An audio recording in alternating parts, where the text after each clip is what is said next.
de paz, que ao despertar de um novo homem nos induz.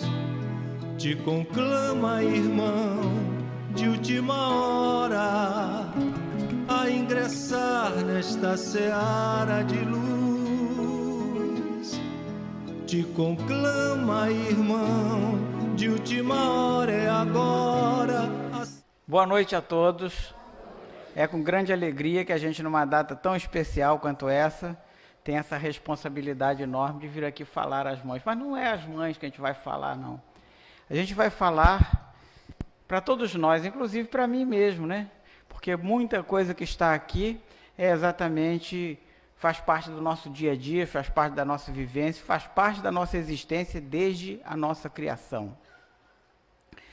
Quando se fala pai, mãe, filho, filha, né, esses laços de família, a doutrina espírita trata muito bem esses laços de família.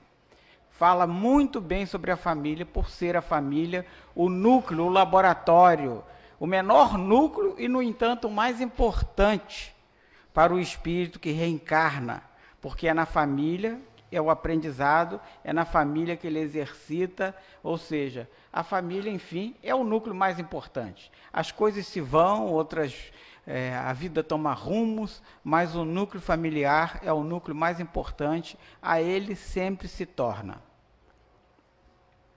Jesus estava sofrendo seus últimos momentos, as últimas dores, os últimos momentos na sua vida terrena, encarnada, preso à cruz, já prestes a dar o último suspiro, quando olha ao pé da cruz e vê, dentre aquela multidão, muitos comovidos e outros querendo vê-lo exatamente morto, porque o levaram à crucificação, mas vê duas pessoas que lhe chamam muito a atenção. Eram eles João, o mais novo dos seus discípulos, ainda criança, começou a segui-lo por volta dos seus 16 anos. E Maria, sua mãe, ambos sofrendo muito com o sofrimento dele.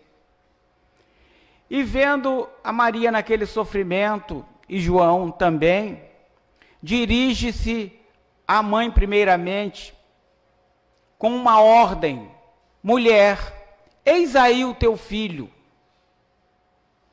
Uma responsabilidade enorme, apontando João, aquele que o seguira, deixando para trás todos os seus valores, talvez desafiando seus pais, confiando-o à sua mãe, Maria.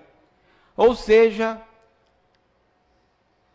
um processo de adoção sendo ali oficializado. Mulher, eis aí o teu filho.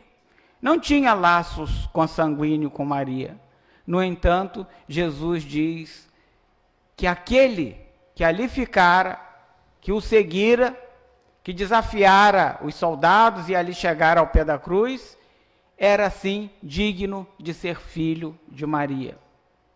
E vira-se para João do mesmo modo e diz: homem, aí está a sua mãe, dizendo que para João, que confiava nele plenamente, que aquela que fora nessa vida terrena sua mãe, era também a mãe de João.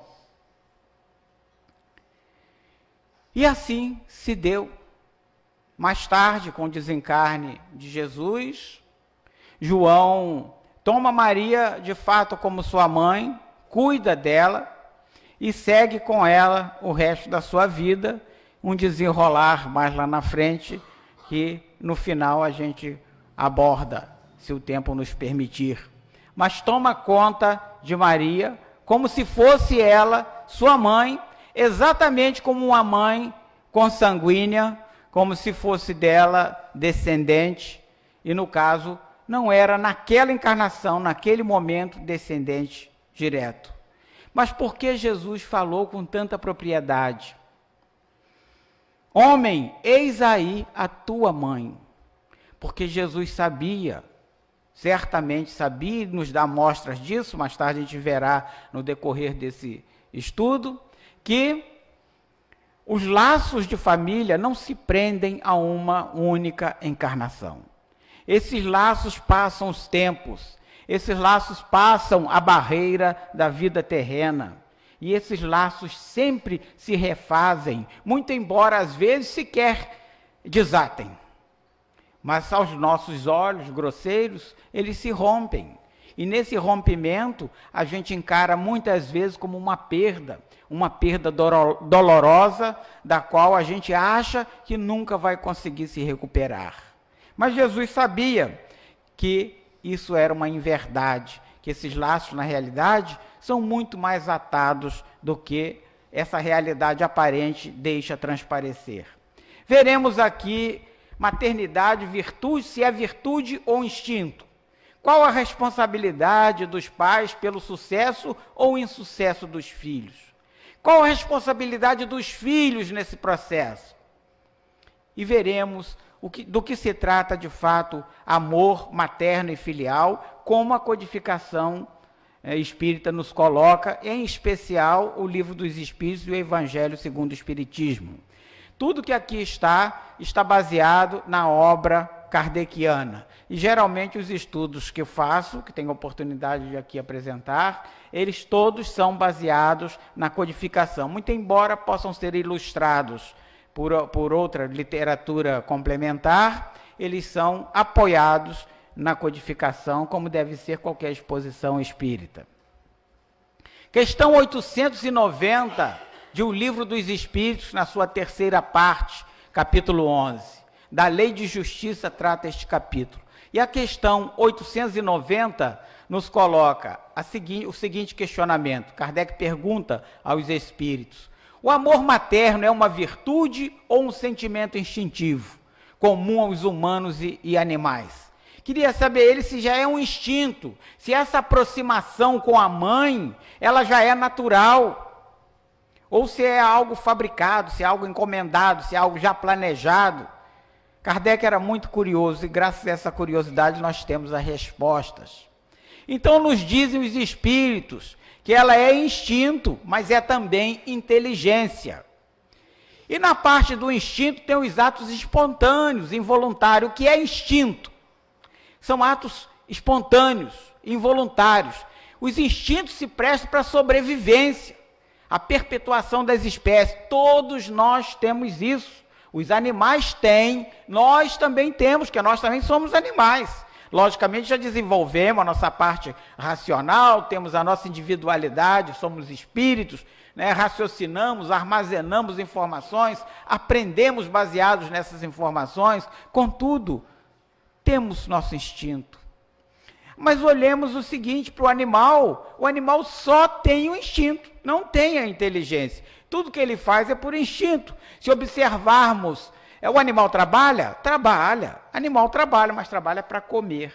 Pegue um animal selvagem, ele trabalha, ele vai caçar, mas saciou sua fome, ele cessa o trabalho. Vai descansar, vai dormir, né? Que a natureza assim pede. E as coisas, o instinto ele é involuntário, está gravado em algum lugar no mecanismo biológico da pessoa de que ele tem que fazer aquilo, ele vai e faz. Se observarmos o cãozinho na nossa casa, antes de deitar, ele roda, depois deita. Por que ele faz isso? A cama já não está ali arrumadinha para ele, muitas vezes, até melhor do que a nossa. Tem gente que trata melhor do cão até do que dos próprios filhos, né? Mas está lá tratando bonitinho, está arrumadinha, e o cão roda. Por quê? Porque ele tem, lá no instinto dele, uma lembrança, não, é instintivo, é um mecanismo natural, de quando ele vivia nas florestas, de que ele tinha que amassar o mato para poder deitar. Então ele amassava o mato, deitava. Ele faz assim com a cama, muito embora não tenha mais mato nenhum, né? Sobrevivência, perpetuação da espécie, é porque o animal trabalha. Nós também temos isso. Lógico, ninguém vai sair em cima da cama rodando para amassar alguma coisa e deitar. Fizer isso interna, está interna porque não está muito bem não, né? Não vai dizer que é obsessão coisa nenhuma, o negócio já extrapolou, né? A gente raciocina, está arrumada, vamos deitar? É diferente. Então usamos a inteligência. atos premeditados, a gente pensa antes de fazer, é diferente. O animal não pensa antes de morder alguém, atacar. A gente já pensa, opa, se o cara for mais forte do que eu, vai me acertar. Vou morder coisa alguma, né? Vou ficar de longe. Vou correr que é melhor. A gente raciocina. O animal não, né? Os nossos movimentos são voluntários, combinados, arquitetados, um após o outro, bem encadeados, para que a gente consiga desenvolver nossas atividades. Então, temos o desenvolvimento intelectual, nosso cérebro vai crescendo, armazenamos informações, e o desenvolvimento moral que vem carreado nesse desenvolvimento intelectual. Infelizmente, não na mesma velocidade, mas é o desenvolvimento intelectual que reboca o desenvolvimento moral. Porque uma vez que o homem se torna inteligente, ele já sabe discernir o que é bem e o que é mal. Isso se traduz em evolução. O cão evolui? Sim, claro, mas evolui muito por conta do aprimoramento da interferência até da humanidade. A humanidade lhe propicia melhores condições, uma raçãozinha melhor, um cruzamento melhor, pode depurar uma raça, pode aproveitar melhor a raça. Porque a evolução natural das espécies, ela é lenta, ela é baseada na competição. Ela ocorre, mas é lenta. Mas intelectualmente o cão jamais se desenvolve. Ele não se desenvolve. Você pode adestrá-lo, descobrir nele essas partes instintivas que ele já tinha adormecida, você faz com que ela brote, ela ressalte, e ele passa a ter movimentos condicionados. Mas inteligência, raciocinar, ele não vai dispor desse mecanismo. Mas o ser humano dispõe, e não só dispõe, como ainda assim o aperfeiçoa. Questão 890. A terceira parte do Livro dos Espíritos, da Lei da Justiça, 890. O amor materno, é a mesma questão, olha só como é que eu sou distraído. Eu só esmiucei ela um pouquinho mais. O amor materno é uma virtude ou um sentimento instintivo? É a mesma pergunta de Kardec, comum aos humanos e animais. Aí eles vão responder, tanto um quanto o outro, são os dois. E a gente até já tinha visto lá. A natureza deu à mãe o amor pelos filhos, no interesse da sua conservação. Mas também é para a conservação das espécies? Mas só que aí, o animal tem também isso. Ela defende o filhote com unhas e dentes pela conservação daquele filhote, daquela espécie. Mas no homem tem uma peculiaridade aí. Pede, inclusive, que vejamos as questões 205 e 385, que a gente verá mais adiante. No caso do animal, e o homem, né? O animal, a gente já viu que ele tem instinto. Então, as necessidades materiais, uma vez que atenda essas necessidades materiais, cessa esse amor da mãe pelo filho, esse cuidado. E a gente nota isso mesmo. É só olharmos os animais domésticos. Eu caí na besteira de uma vez, né, eu e minha esposa, de criarmos pincher. Meu Deus do céu. Se existe inferno na terra, uma parte deve passar por aí. Porque o cio de um cão é de 6 em 6 meses, que coisa horrível, né? Engravida, se bobear, nos próprios de 6 em 6 meses já está lá com uma barrigada nova. E mal, ainda não acabou de criar o outro, já está grávida de novo. E para criar, o cuidado que se tem com a gestação de uma cadelinha pequenininha, mas que tem filhote a dar com pau mesmo, filhote, né? A rodo. Gente, é uma coisa de doido. E a gente tem que ficar vigiando. Fazer parto de adultos já é complicado. Eu não tenho vocação para parteira, não, embora já tenha auxiliado algumas vezes. Mas parto de animal é pior. Porque o ser humano, pelo menos, grita, né? Já está na hora, é agora, né? E bota a boca no mundo. Mas o animal não. O animal, quando vê, já está parindo. E às vezes entra em sofrimento sem dar muitos sinais. E nessa hora você tem que meter a mão na massa mesmo, tem que intervir. E cansamos de passar noites a fio vigiando cadela grávida prestes a parir.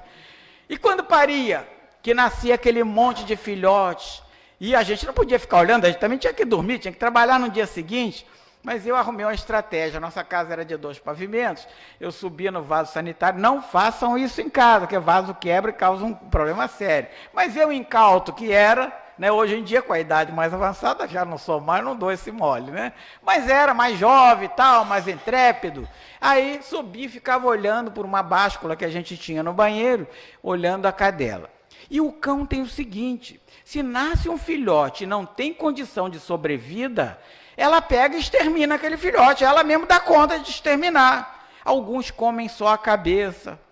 Mas a minha cadelinha era meio maluquinha, sabe? Ela tinha um comportamento diferenciado. Um dia acordei, escutei aquele barulho lá atrás, levantei, fui lá naquele ponto estratégico, em cima do vaso, olhei pela báscula e estou vendo aquilo no quintal, fixei a vista, vi era ela, cavando um buraco e enterrando alguma coisa. Falei, o que ela está enterrando essa hora? Fui lá ver, era um filhote, e vivo. Ela enterrava os filhotes que não tinham condição, vivos ainda. E eu briguei com ela, lavei o filhote, reanimei e tal, e botei o filhotinho lá mamando na teta dela, e ela com um olhar muito desconfiado, não queria não, mas como eu briguei, né, ela me respeitava, aí ficou. Tempos depois, o filhote vai realmente a óbito, e quem teve que enterrar não foi a cachorra, fui eu. E ela estava querendo me poupar desse trabalho, e eu não saquei isso, né? Não tive essa percepção, mas os animais são assim. A gente não entende muitas vezes na vida silvestre, quando numa manada, por exemplo, né, um animal tem a cria, eles até param um minutinho, geralmente a manada vai se adiantando, mas aí a mãe pega o filhote, dá uma lambidinha para lá e vai embora. Se o filhote não levantar e correr, ele fica ali mesmo. Isso acontecia também com as vacas, cavalos e aí por diante. A vaca lambe o umbigo do filho, o umbigo geralmente infecciona e tal, lambe até ela ver que o filho tem condição de sobrevivência. Quando ela detectar que não tem mais, ela abandona o filho ali. E não adianta a gente cuidar, porque ela já sabia que o filho não ia sobreviver mesmo. É assim, esse instinto. Cessa com a independência. Acabei tirando a minha marca aqui. Tá vendo? Não era para ler mesmo. Tá, deixa para lá. Eu com essa mania de falar igual um italiano, né? Gesticulando, nada contra os italianos, né? Fazer o quê? Esse negócio de cola nunca dá certo. Eu nunca consegui colar muito, nem na escola eu conseguia colar. Então vamos deixar a cola aqui de lado.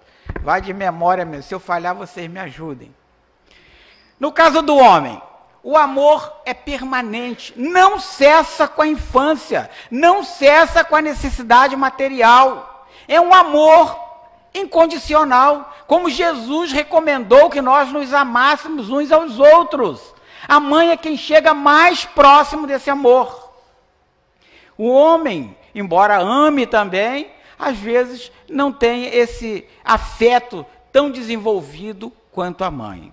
E a mãe, quando o filho nasce, o acalenta, coloca no colo e tal, né? Pode ser feio com uma necessidade, mas para ela o filho é lindo, não adianta ninguém dizer que é feio. Se alguém chegar perto de uma criança e dizer, mas que engraçadinho, pode acreditar. O futuro daquela criança vai passar por alguns padecimentos ali, mas para a mãe não tem defeito. Basta ver até uma fala de Marcelo, né, que a mãe do marginal o chama de filhinho, né?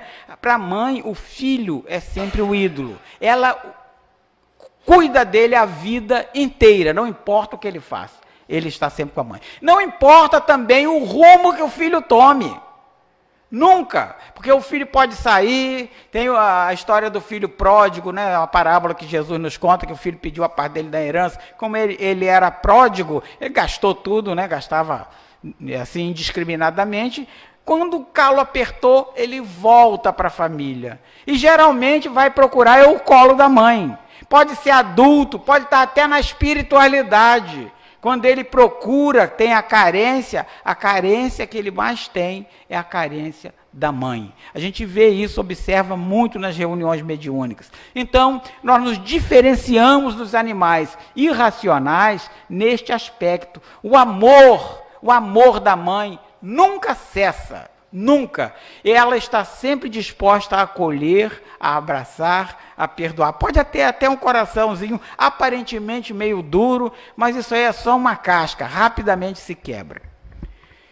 Questão 205 que nos pediram para ver lá atrás, né? Porque aos olhos de certas pessoas, a doutrina da reencarnação se apresenta como destruidora dos laços de família, por fazê-los recuar a existências anteriores. Às vezes a pessoa acha até que, recuando, né, viu que a sua família, né, o seu passado espiritual, né, seus outros pais, seu outro núcleo familiar, não for assim tão bem cotado na sociedade e tal. Isso aí pode, de início, soar como, né, um demérito, algo ruim. E isso é exatamente o que os detratores do Espiritismo nos falam. Por conta disso, algumas religiões, né, não vamos aqui discriminá-las, mas algumas religiões até aboliram a reencarnação, né, dos seus conceitos por conta disso. Como que eu vou me comparar a alguém que foi pior do que eu, né? Alguém não nobre, por exemplo. Ela não destrói, ela amplia esses laços. Ela não coloca a coisa só no círculo familiar. Ela amplia, porque nós podemos ter essa família, mas no plano espiritual já temos outras pessoas, outros amigos que já conviveram conosco, podendo ter sido, inclusive, do nosso núcleo familiar em algum tempo passado, um núcleo consanguíneo, né? Então, ela sempre amplia. A questão 205A. Ela diminui, entretanto, a importância que alguns atribuem à genealogia, à sua genealogia. Ou seja, a sua origem. Eu fui filho de fulano, que foi filho de cicrano, que fundou uma cidade. Todo mundo, gente, foi sempre alguém importante. Eu não sei o feirante como desencarnou, né? O trabalhador, o lixeiro, que a gente vê sempre alguém. Aliás, tem até uma história muito legal sobre isso. Chico Xavier nos contava que uma senhora que lidava com ele queria muito saber dele, o que ela fora numa encarnação passada, né? E ela procurou, e ela tentou de todos os modos convencê-lo, mas um espírito de luz não se presta a dar informação de coisa passada, isso aí não é coisa de espírito superior. Ela recorreu a outros meios, outros médiuns, e veio com a notícia: Chico, eu fui alguém muito importante. Sabe quem eu fui, Chico? Fui uma cristã daquelas comidas nas arenas de Roma, né, que Nero soltava os cristãos aos leões, né? Aquela comida na arena de Roma, pelos leões. Se eu, que não tenho importância nenhuma, estava lá sendo devorada pelos leões, Chico, o que não deve ter sido você? Ela falou: ele falou: minha irmã, eu também estava lá. Chico, e quem você era? Eu era a pulga do leão. E nada, ninguém poderia ter sido uma pulga e ter evoluído a um espírito, né, assim. Mas ele quis dar isso, que não tem valor nenhum a gente saber. Mas Kardec, como a sociedade cobrava, Kardec perguntou aos espíritos, uma vez que se pode ter tido por um pai um espírito que pertenceu a outra raça. Uma raça, porque tinha, principalmente naquela época, muitos preconceitos, muitas raças que eram tidas como inferiores. No entanto, a gente sabe que não há raça inferior, coisa alguma, né? Ou tendo vindo de uma condição bem diversa. Ou seja, se eu sou rico hoje, será que eu já fui pobre? Né? A doutrina da reencarnação nos coloca tudo isso aí. E ele diz: é verdade, mas essa importância está fundada no orgulho. A importância que as famílias têm de olhar para um retrato na parede e dizer: aquele ali foi meu avô, aquele ali foi meu bisavô. Isso é orgulho próprio. A pessoa quer enaltecer-se, né, por conta do trabalho de outrem. Na realidade, isso aí não tem a menor importância. Aquele que está ali naquela parede, numa outra vida dela, quem foi? Ou será que está comigo na encarnação passada, né? Quais os títulos? Qual a posição social? Isso tudo, gente, é efêmero. Isso passa. A vida nos é dada como um laboratório e nós gozamos dessas benesses temporárias, benesses entre aspas, tá? Temporárias, para que a gente use isso como instrumento. Mas isso não é nosso, isso é empréstimo. Continuando. O Evangelho segundo o Espiritismo, capítulo 14... honrai vosso pai e vossa mãe.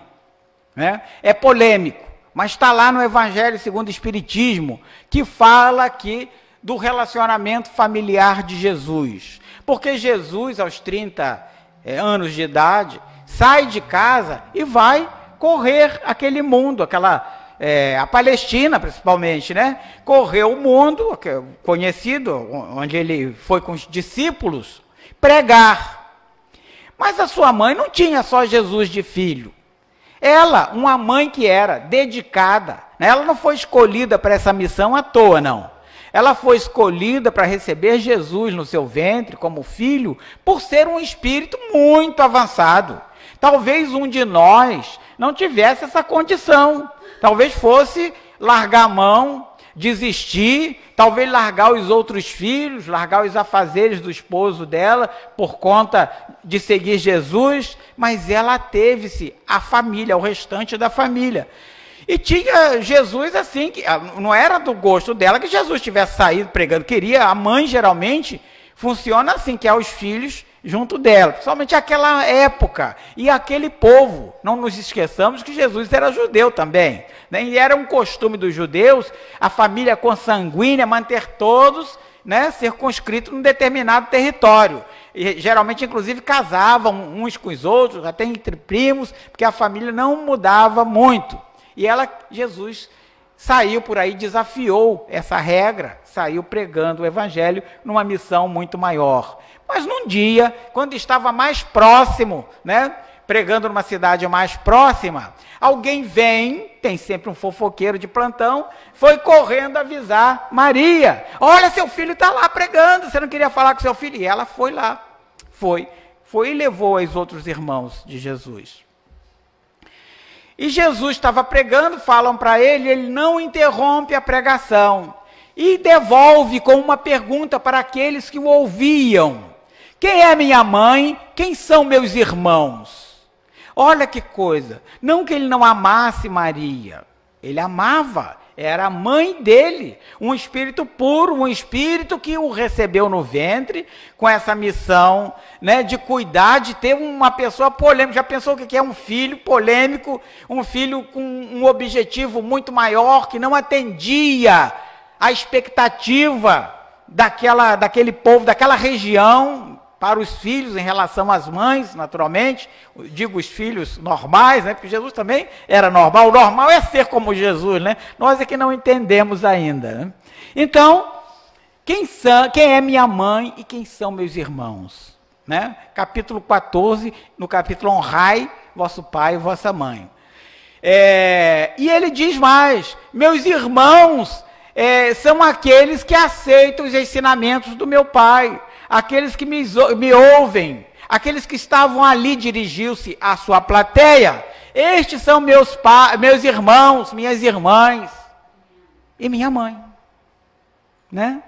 Então, não que tivesse preterindo Maria, mas colocando aqueles, elevando, em vez de rebaixar Maria, o contrário, né? Jesus tinha essa qualidade que nós também deveríamos ter, elevando a sua plateia ao patamar de Maria, né? Então, vale a pena a gente ler esse capítulo, honrai vosso pai e vossa mãe. No capítulo 23, mais à frente um pouquinho, esse capítulo chama-se Estranha Moral. Por que estranha? Seria, né? Porque aos olhos da época e aos olhos de hoje, se olharmos pela ótica estritamente material, é de fato estranho mesmo. Eu não vou discorrer sobre todos os tópicos, mas vou enumerá-los. Quem não odiar seu pai e sua mãe? Quando a gente olha lá escrito odiar, a gente tem a impressão que esse ódio é repúdio. A coisa que a gente olha hoje, esse sentimento. Mas não é odiar. A conotação da época não era essa. É quem não amar menos. Isso aqui era uma crítica severa àqueles filhos que ficam na barra da saia da mãe, quando as mães muitas vezes nem usam mais saia, já usam calças compridas, né? Mas estão ali agarrados. Não largam nem quando velhos. Não fazem nada, nem quando desencarnam. Né? Não se despem da vestimenta de adolescente. Isso era um puxão de orelha nas pessoas, porque ele diz que aquele que não tiver condição de largar esta condição, essa dependência paterna e materna, e seguir tua vida, da linha pipa, né? Não sei nem se tinha pipa naquela época, nem se lá é esse nome, um chamo de cafifa, enfim, ganhar o mundo, andar com as suas próprias pernas, esse aí não estará fazendo do modo correto. É necessário que o filho ganhe asas, que o filho vá.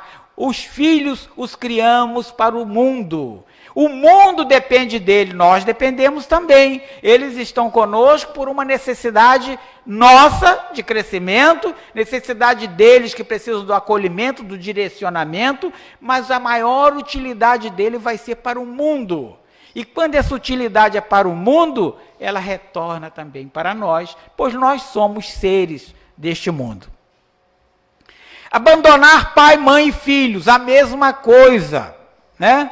Deixar que os mortos enterrem seus mortos. Nesse de abandonar, queriam segui-lo. E ele disse que quem não for capaz de abandonar pai, mãe, filho, ou seja, os seus entes, seu círculo familiar mais estreito, mais carnal, e seguir na pregação da Boa Nova, nos princípios espirituais, esse não será digno, né, de segui-lo. Esse vai ter mais dificuldade. Ele vai seguir um dia, só que ele ainda não sabe, né? Porque ele vai reencarnar, um belo dia ele vai amadurecer e vai seguir. Mas às vezes perde-se uma encarnação inteira. Um destes, um mancebo que queria seguir Jesus, quando Jesus diz, quer seguir, siga-me, então vem agora, larga tudo para lá e venha. Ele disse, Senhor, mas deixai que eu enterre primeiro meus mortos, ou cuide da sua família, ou dos pais, ou dos bens dele. Há várias traduções para a mesma coisa, inclusive traduções oficiais, tá? Mas ele queria cuidar primeiro dos bens terrenos, talvez vender, talvez se despojar, ou se liberar das obrigações junto ao Pai,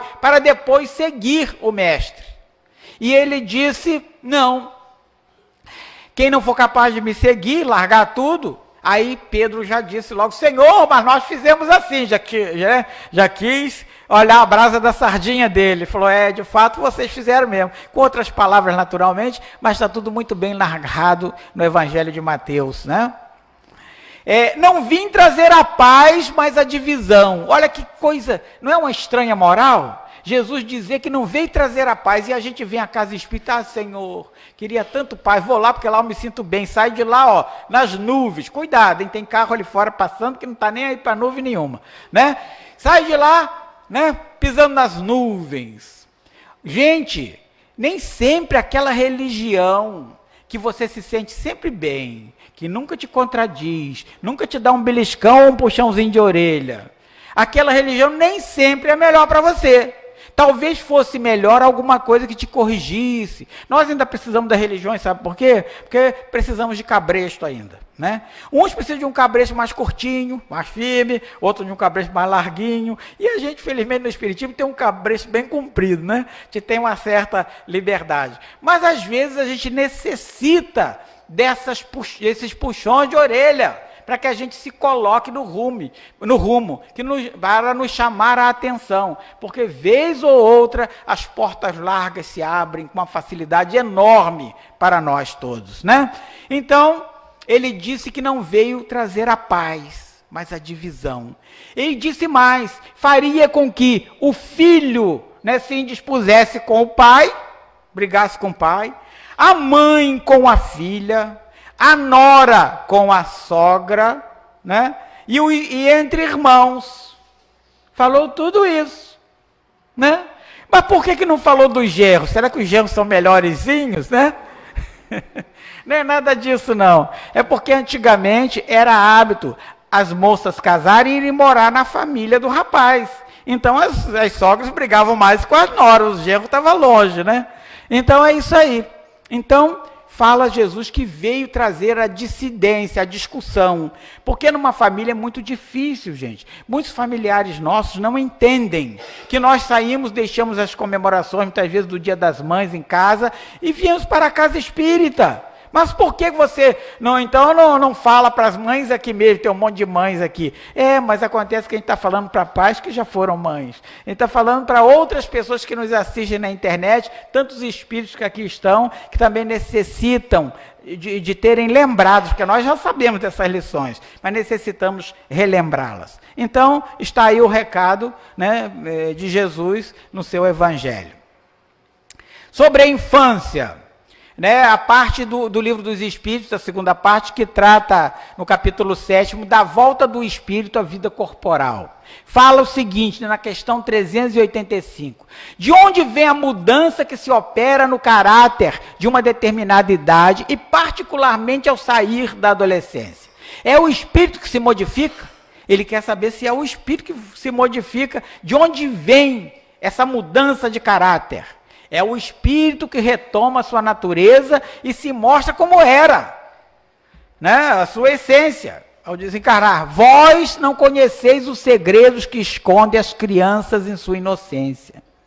Quando encarna uma criança, ela nasce tão afável, tão bonitinha, e a gente, às vezes, se a gente soubesse, te reconhecesse ali, né, olhasse, não tivesse aquele semblante modificado, será que a gente ia amar essa criança?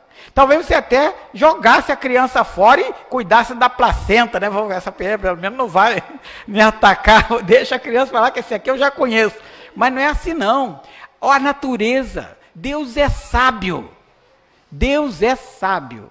Deus fez com que tanto a criança se apagasse, sua mente fosse apagada, para que ela não lembrasse dos pais, porque os pais também não foram boa bisca muitas vezes, né? Não lembrassem dos pais, e também que os pais, ao pegarem, né, ele está transformado num outro ser. Não é a ressurreição da carne, aquele mesmo ser, um outro ser material. E ele, então, o pai o ama. A necessidade da inocência. Qual é essa necessidade? Ela é um benefício para a criança pelos motivos que já expomos. O esquecimento de hábitos antigos. Por exemplo, se ele teve uma dificuldade com uma determinada droga no passado, ou com um determinado hábito, um vício, né? Ele tem a oportunidade de se redimir, de corrigir esse desvio numa segunda reencarnação. E é assim mesmo que se porta. E se o pai olhar e aquele for um desafeto? Gente, isso tudo está em exemplos que a literatura acessória nos mostra. Quando a gente pega, por exemplo, Missionários da Luz, um livro de psicografia de Francisco Cândido Xavier, tá? De André Luiz, e que fala, tem um capítulo chamado A Reencarnação de Sigismundo. Eu não vou aqui falar sobre ela, mas só vou dizer o seguinte: é uma aproximação de alguém que tirou a vida de outro, aquele de quem ele tirou a vida já estava encarnado, e ele precisava se aproximar para reatar esse amor, romper essa barreira do ódio. Então houve esse cuidado da espiritualidade em aproximar essas pessoas, ainda eles encarnados desdobrados, e aquele espírito, a equipe espiritual, aproximando ele da futura mãe, do futuro pai. A primeira vez que ele viu o pai desdobrado, né, o pai em sonho se desdobrou, ele foi apresentar a primeira vez, o pai, né, quase voltou para o corpo de novo. Não, quero acordar, isso é sonho, isso é pesadelo, porque reconheceu nele a figura do seu algoz, alguém que lhe tirou a vida por conta de um relacionamento amoroso, né? Vale muito a pena ler esse livro, tá? Missionários da Luz, principalmente o capítulo A Reencarnação de Segismundo. E a essa aproximação, tem todo o processo do esquecimento, da redução perispiritual, né, da fecundação, da ligação do espírito, né, através do seu perispírito ao óvulo, né, e enfim, vale muito a pena ler, tá? Aqui eu não vou entrar nesse mérito aqui, nessa parte perispirítica, porque o perispírito da gente, a gente é moldado. Isso tudo é definido no plano reencarnatório, e a gente segue esse moldezinho, isso já estudado por Joana de Ângeles em Um Homem Integral, e antes por Hernani Guimarães Andrade, idealizou esse modelo organizador biológico, em um de seus livros atrás, lá na década de 50, se não me engano. Olha só como é que se estuda de longa data.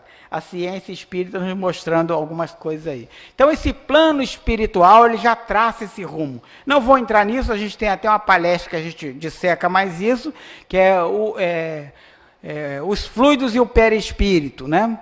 E numa outra oportunidade a gente pode falar mais sobre isso, senão eu não consigo terminar. E Djanira é baixinha assim, mas é brava, que é danada, capaz de voar no meu pescoço, né? Bom, o objetivo da reencarnação, qual é? O objetivo, questão 167, nos dizem os espíritos, expiação, o melhoramento progressivo da humanidade. A reencarnação, ela é para o melhoramento progressivo da humanidade. Por que progressivo? Porque ninguém melhora de uma hora para outra, gente. Se eu fui, por exemplo, sei lá, um ladrão na vida passada, pode ser que esses trejeitos me acompanhem algumas encarnações e eu não perca esse hábito, né, esse defeito moral rapidamente, precise de algumas vezes. Mas o objetivo é o melhoramento progressivo da humanidade através do melhoramento individual. Porque ninguém consegue melhorar o outro. Eu não consigo melhorar fulano, cicrano. Eu vou conseguir melhorar a mim mesmo. Mas olha só que paradoxo. Eu, para melhorar a mim mesmo, eu preciso do outro. Senão eu não consigo melhorar a mim mesmo, só consigo interagindo. Nós somos seres gregários. Ninguém trabalha, né, perfeitamente sozinho. Sem isso, né, se não fosse por esse melhoramento, onde estaria a justiça? Então o ladrão vai ser sempre ladrão? Né? E aí por diante. A gente precisa dessa perspectiva de melhoria. Nós na vida corrente somos assim. Quando você entra no emprego, se você não tem essa perspectiva de progresso dentro da sua carreira profissional, você se desestimula. Daqui a pouco você perde o interesse. Se eu fazendo ou não fazendo vou ganhar a mesma coisa, para que eu vou fazer? Né? Você acaba sendo desestimulado. Né? Na vida espiritual é a mesma coisa, só que é feito não de emprego em emprego, e sim de reencarnações e reencarnações. Questão 891. Uma vez que o amor materno está na natureza, por que há mães que odeiam seus filhos desde o nascimento? A mãe não suporta o filho, não consegue amar o filho desde o nascimento.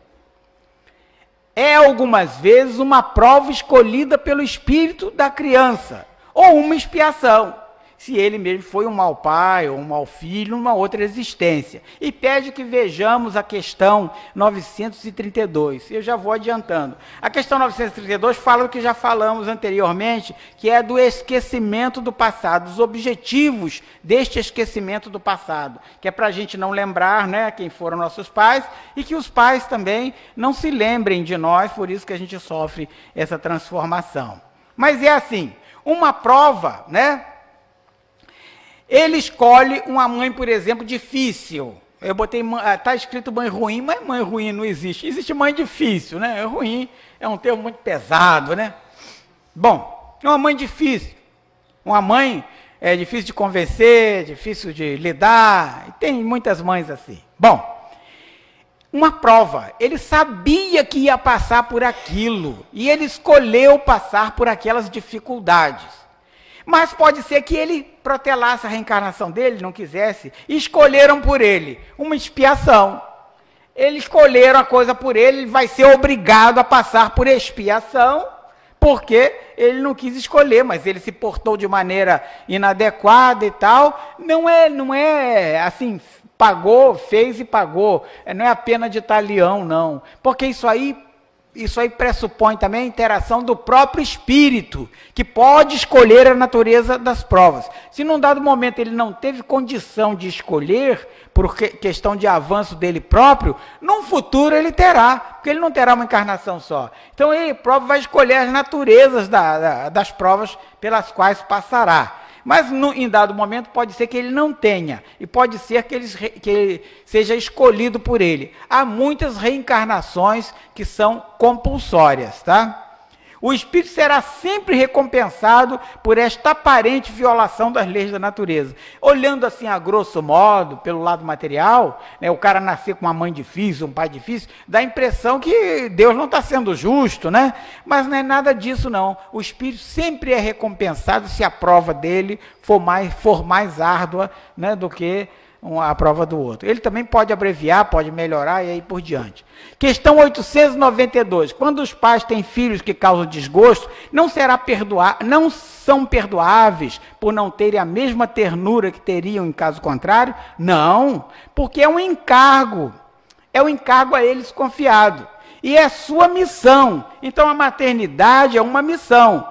É a missão fazer todos os esforços para conduzi-los ao bem. Então pede que vejamos ainda a questão 582 e 583. 582 fala se a paternidade é uma missão. E respondem lá que não é só uma missão, como também é um dever. Ah, mas há pais que optam por não terem filhos. Optam numa encarnação, mas na outra certamente eles terão, né? É uma questão de opção, nós temos o livre-arbítrio. Questão 583. Os pais são responsáveis pelos filhos que se transviam, apesar dos cuidados que esses filhos recebem? Não, não são de maneira alguma. Como a gente disse, os animais abandonam o filho tão logo ele tem a condição de se alimentar sozinho, de deambular, né? As mães, os pais biológicos, ou não, ou adotivos, os pais terrenos, eles têm a obrigação de conduzir aquele ser até ele se emancipar, até a sua emancipação, que pode se dar em diversos momentos, geralmente é com a independência econômica. Então, se num dado momento esse filho se transvia, os pais não têm responsabilidade, se eles se empenharam para fazer o melhor, né? Cabe aos pais o acolhimento, mas não passar a mão na cabeça. Nem Jesus passou a mão na cabeça dos discípulos, né? Você lembra que de vez em quando ele dava uns puxões de orelha, diziam que eles não tinham fé, eram pessoas de pouca fé e aí por diante, né? Incrédulos e outras coisitas mais, né?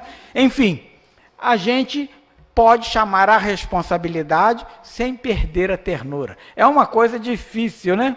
Mas as mães são capazes disso. E a missão da mãe está aí, minha gente. Esta é a missão, tirei de um site, Rapadura Cult, né? Olha só que texto, né? Pedi autorização ao autor, tem até o logotipo dele ali em cima, né? Onde tem uma mãe se desdobrando para dar conta dos seus afazeres. Mas é uma missão difícil, danada, difícil mesmo. E se me permitem, pela primeira vez eu termino faltando 5 minutos antes, né? Eu vou lhes contar uma história particular, né? Filhos, dizia Vinícius de Moraes, melhor não tê-los. Mas se não os temos, como sabê-lo? A gente só vai saber tendo, né? Enfim, quando a gente tem os filhos, tudo muda na vida da gente. A gente sai para comprar uma coisa, né, para a gente, mas aí acha, não sei por que as lojas de criança são sempre mais visíveis que as lojas de adulto. Tem sempre a loja de criança na frente.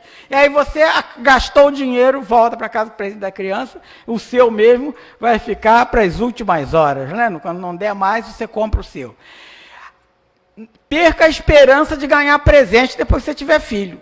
Antes as pessoas iam na sua casa, te levavam um presentinho, passam a levar os presentes para os filhos. Você mesmo fica ao léu, né? O presente tem que ser abraço, beijo e olhe lá, porque as atenções são dirigidas aos rebentos, né? Enfim, com os nossos filhos não foi diferente, né? Nossos filhos foram muito desejados, mas gravidezes difíceis, né? Minha esposa, primeiro filho aos 31, o segundo aos 36, e gravidezes complicadas, né? Meu filho, muito pequenininho, tinha estrabismo, e a visão dele era cruzada, e ele, coitado, muito discriminado com isso, falava: meu filho, tem uma vantagem, meu filho, pelo menos você pode olhar o buraco da fechadura com os 2 olhos, olha só que coisa. Isso mais tarde, né? Isso é uma vantagem enorme. As fechaduras de hoje não tem mais nem buraco, né? Mas eu digo as fechaduras antigas. Mas aí ele usou tamponamento no olho, no outro, mas desde pequenininho era muito arteiro, isso nunca o impediu de nada. Para você ter uma ideia, operou com 1 ano as 2 vistas, mas usava óculos desde os 8 meses de idade. E as pessoas perguntaram: mas será que ele não vai deixar cair os óculos? E E as pessoas iam lá para admirar, porque os óculos iam caindo, ele botava o dedo assim e empurrava, bem no meio, para não sujar a lente, né? E a primeira vez que colocamos os óculos nele, pensamos que ele ia estranhar, foi uma coisa assim, de louco, porque ele começou a rir, que ele começou a olhar e enxergar as coisas. Coisa que ele só via vulto, passou a enxergar, né? Coisa estranha, né? E aí perguntaram, como se faz óculos numa criança de 8 meses? Por refração, né? Isso é uma coisa física. Faz óculos até de cachorro, se vocês querem saber, né?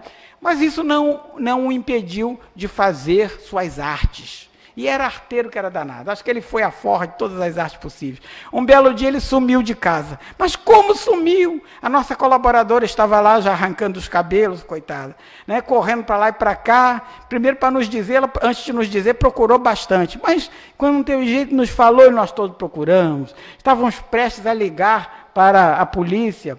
Olhei pela janela, morávamos no primeiro andar, tinha grade, por ali ele não podia passar, mas fomos procurar uma frestazinha, que o bichinho era arteiro mesmo, que ele pudesse por ali ter passado, né, ter escondido embaixo ou dentro de algum sofá, porque ele era danado, né?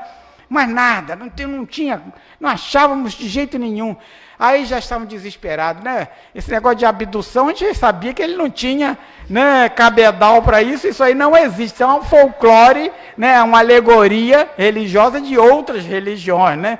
Então, isso não passou pela cabeça, coisa que ventilou a nossa ajudante. A gente sabia que isso era um absurdo. Aí tinha que estar em algum lugar. Aí daqui a pouco já estávamos ligando para a polícia, aí alguém viu um cabelinho, um fio, ele tinha o cabelo bem lourinho, um fiozinho de cabelo saindo numa frestinha assim, de um puff, um negocinho de botar roupa, de botar brinquedo, mas uma coisinha mínima, e ele botou a tampa em cima, e ele foi rindo, e aquele trocinho estava dando umas balançadinhas, e ele rindo lá dentro, ele procurando, e o bichinho rindo, nem falava direito, já estava aprontando, fazendo besteira, né? E ali nós vimos, e ele tinha esse poder, né, de ficar bastante compacto, né, porque ele tem um problema articular, né, que ele convive, que os artistas de circo geralmente têm, né, uma frouxidão ligamentar, e ele conseguiu ficar bem acondicionadinho ali. Filhos, né? Dizia Vinícius de Moraes, melhor não tê-los, mas se não temos, como sabê-lo? É muito importante que tenhamos os filhos. A gente pensa que os filhos vieram para que nós os ensinássemos, quando, na verdade, eles vieram para ensinar para a gente. E nos ensinam tantas coisas, e tantas coisas nas nossas vidas moldamos por conta dos filhos, que é impagável essa dívida que a gente adquire com eles. Não eles conosco, porque já nos diz a doutrina espírita que é uma obrigação paternal e maternal. Mas o filho, geralmente, ele tem a sua mente apagada, a sua incompatibilidade, e vem e acaba educando e transformando uma família. Então, minha gente, só para a gente pensar em casa, quem é minha mãe e quem são os meus irmãos? Não respondam, Jesus respondeu, está lá no Evangelho, pesquisem, meditem em casa. Muita paz, meus irmãos, e obrigado pela oportunidade.